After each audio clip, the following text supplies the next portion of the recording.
Welcome back to another episode of Dan Tony Sports. My name is Dan Snyder, joined tonight by Dan Beebe and Tony Casper live in quote-unquote studio.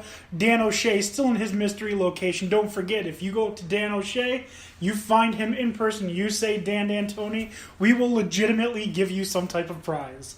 All right? And a crisp high five. Absolutely. So, be on the lookout for Dan O'Shea. If you see him, point to him, say, Dan Tony. He will report. I'm like to Carmen us. Sandiego over here. Absolutely. You are Carmen Sandiego. Good call. Nice name drop. He's joining us by phone.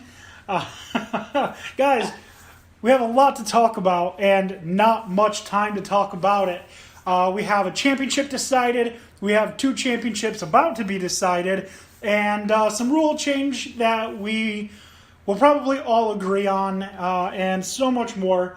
So without further ado, let's get to it. The Empire have won. Now that's 4 in a row. This is how we hoped that this season could go. They're looking good, and they're playing well. They should win it all, as far as I can tell.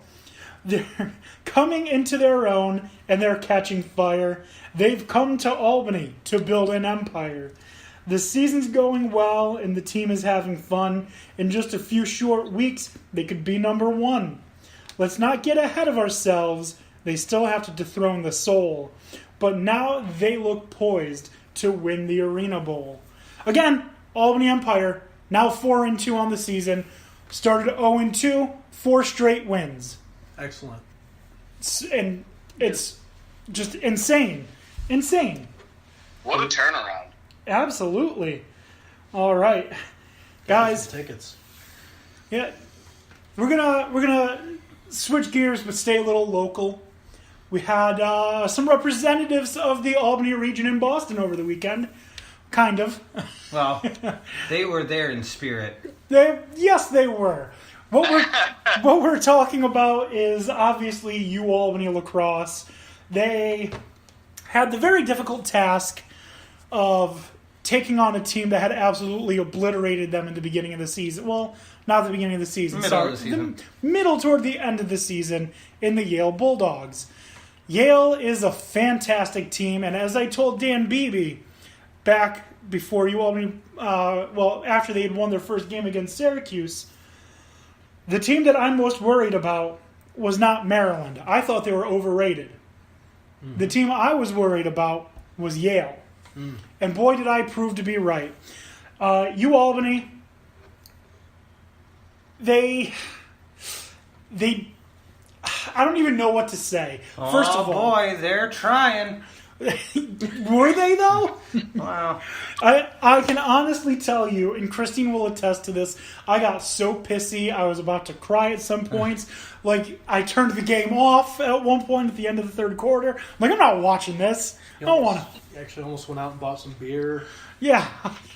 I'm actually, now that I saw the score, I'm glad that I was busy shooting at Mossberg at clay shoots and fishing in the middle of the wilderness where I had no service, so I didn't have to put myself through the agony that apparently you went through.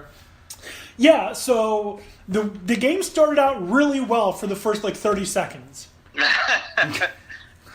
That's when the national anthem was great. Yes.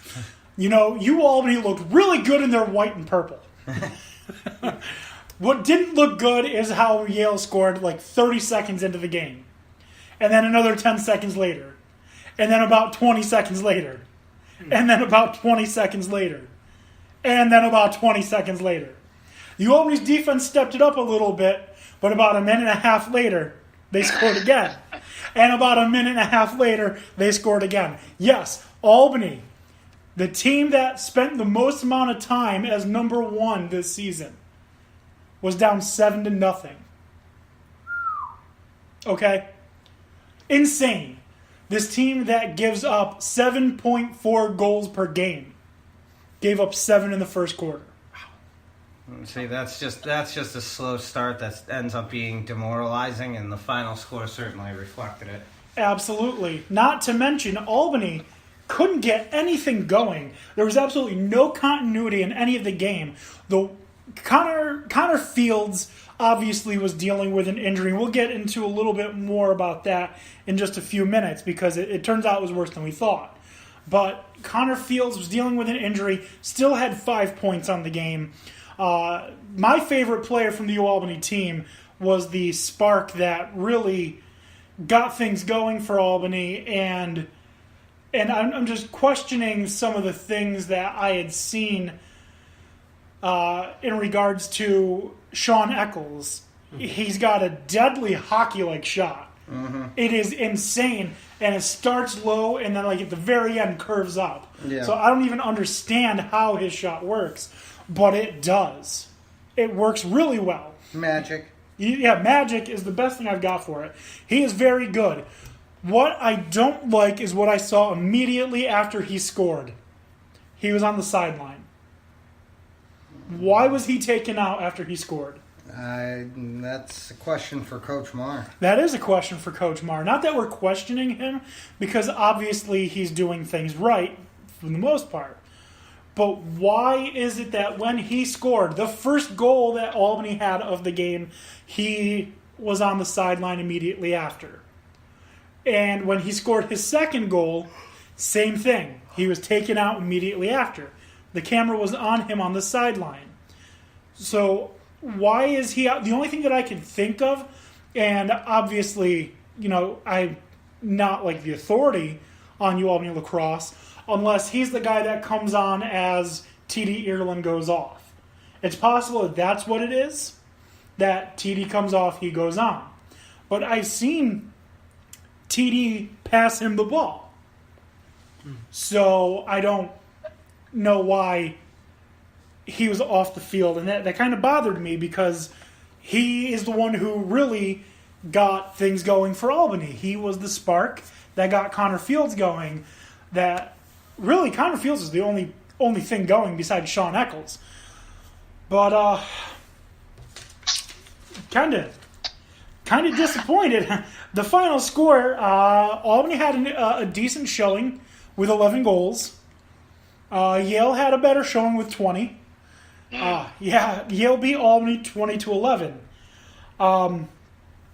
Yale is just ridiculous. And in just a couple minutes, I'm going to go through the list of all the players that I find to be key contributors for Yale, and it's an extensive friggin' list. Actually, we'll go through that right now. Yale, they're key players, in my opinion. There's 1, 2, 3, 4, 5, 6, 7, 8, 9, 10. There are 10 players that Yale has that I think legitimately are key players. Starts with Jackson Morrill.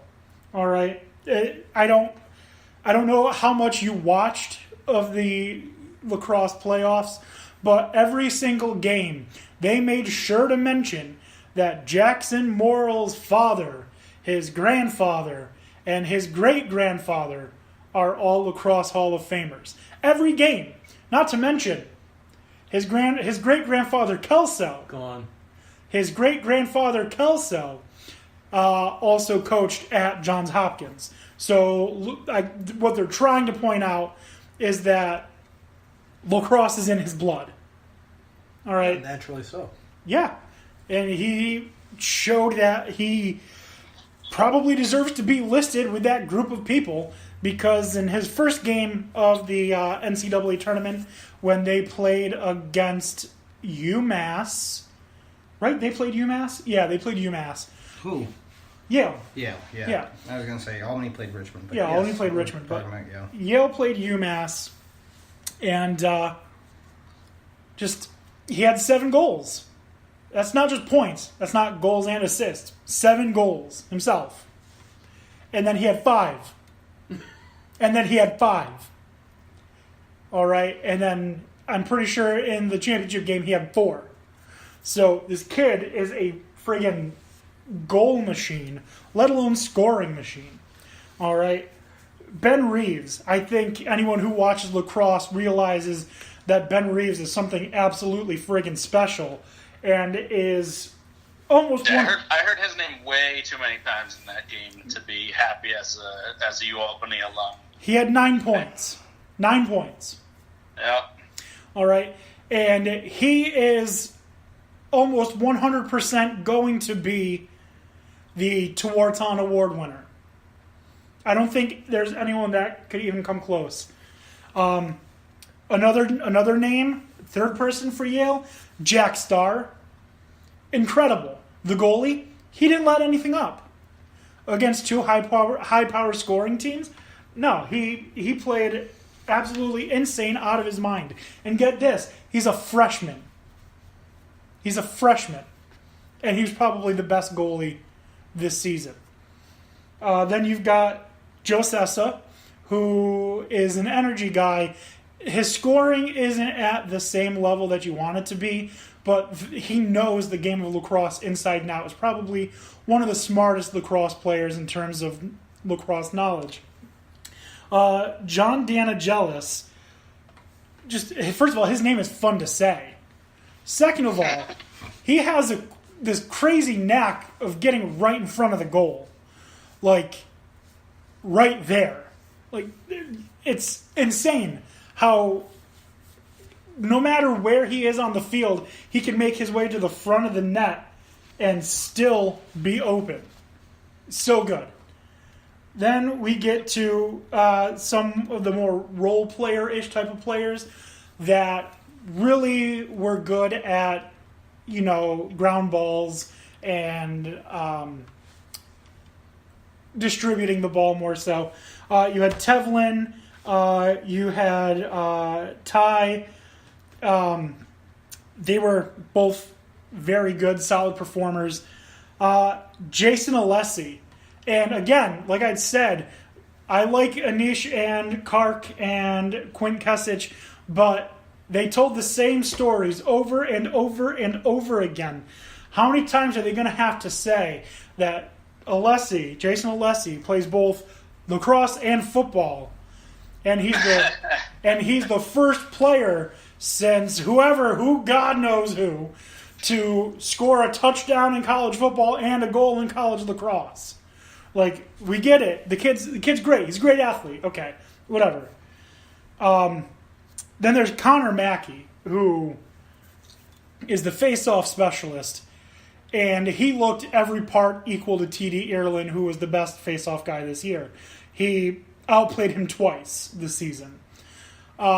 Midway through, I believe it was the third quarter, he got hit in the wrist, and it did not look good. He was obviously injured. You could see the pain, unlike the quote-unquote pain that you can see on LeBron's face. And the kid was genuinely injured and still was dominant on face-offs. And then that brings us to Matt Gaudette, who I think was the most valuable player outside of Jack Starr. Matt Gaudette could shoot from anywhere. He could score, distribute. He's so fast. He was just everywhere on the field and nowhere at the same time. If you were looking for him, you couldn't find him because he's already past you. And he scored. Lawrence Taylor of lacrosse, kind of. No, I wouldn't say he's like Lawrence Taylor of lacrosse, but he was just there and then not, and then scored on you. In the time that you were thinking about where is he had the ball, got it in your net, and that's it. So Yale has legitimately 10 players who are very good lacrosse players that each one you could say they were the best at their position throughout the playoffs, the tournament.